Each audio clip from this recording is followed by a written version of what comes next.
please. Okay, good morning. This is a pumpkin pie tutorial.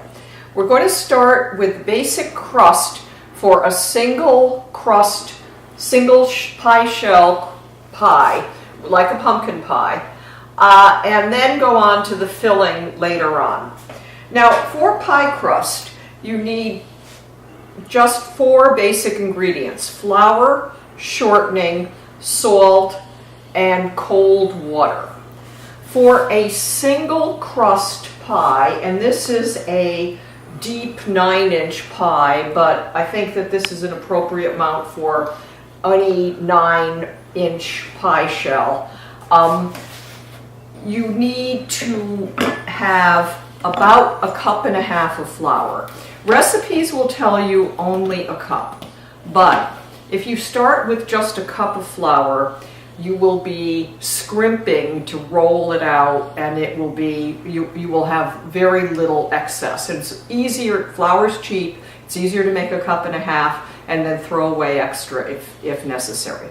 So you put 1.5 cups of all-purpose flour, not bread flour, into a large bowl. Don't scrimp on the bowl size because you want to be able to mix it. And then you use shortening. You have to have just plain old Crisco shortening, nothing fancy, vegetable shortening, not butter flavored. That does not work. And you put in 1/2 cup of solid shortening. I usually try to measure it into a measuring cup and pack it down so that you get about the right amount. Okay, even a little bit more is fine. Okay, so 1/2 cup of shortening on top of the flour. And then for a single crust pie, I put in 1/2 teaspoon of salt. People will tell you a teaspoon, I think that's too much. 1/2 is fine. Okay, put that. All right. Then your important tool is a pastry blender and a knife.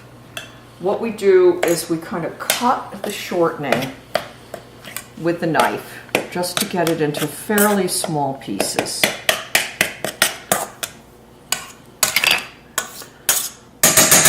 And then use a pastry blender to get the shortening essentially into the size of peas, and so that it's not tiny. You don't want it to disappear, but you want it to be a kind of pea-like texture in the flour. You can see this.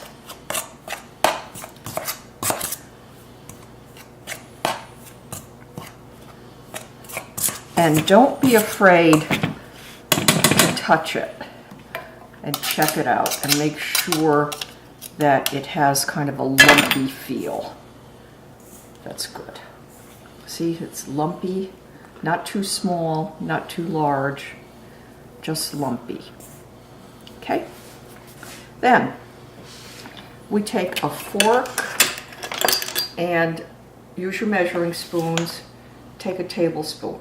This is water, plain tap water. I've put ice cubes in it. If you have time, stick your water in the refrigerator. Water, it has to be cold. If the water's not cold, it absorbs way too much water. The flour absorbs way too much water.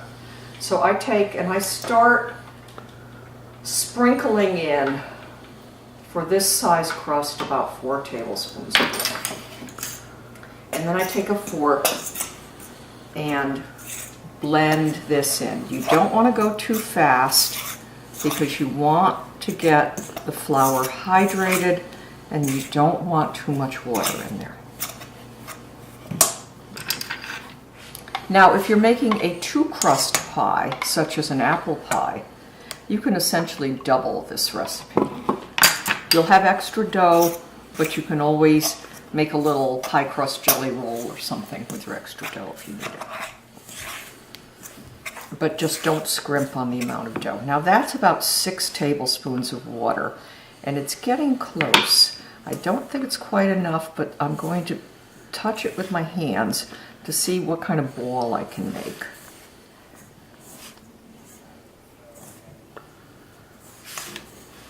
Pretty good. Not quite enough though. I'm going to throw in 1 more tablespoon of water. And this ought to be just about right. Yep, this is perfect. Okay. And the height, the flour will be different. Every batch of flour is a little different. It depends. It's hard to give you an exact amount. I'm going to put a little bit of flour on my hands so that I can ball this up better. I don't want to touch it too much, but you can see that it now makes into a nice ball. And what I'm going to do with this ball is put a piece of wax paper over it and put it in the refrigerator and chill it. I like to chill this for at least an hour before I try to roll it out, because when it's chilled, it will roll out much easier and faster. And so this goes into the refrigerator, and then we have, in about an hour, we'll work on the filling.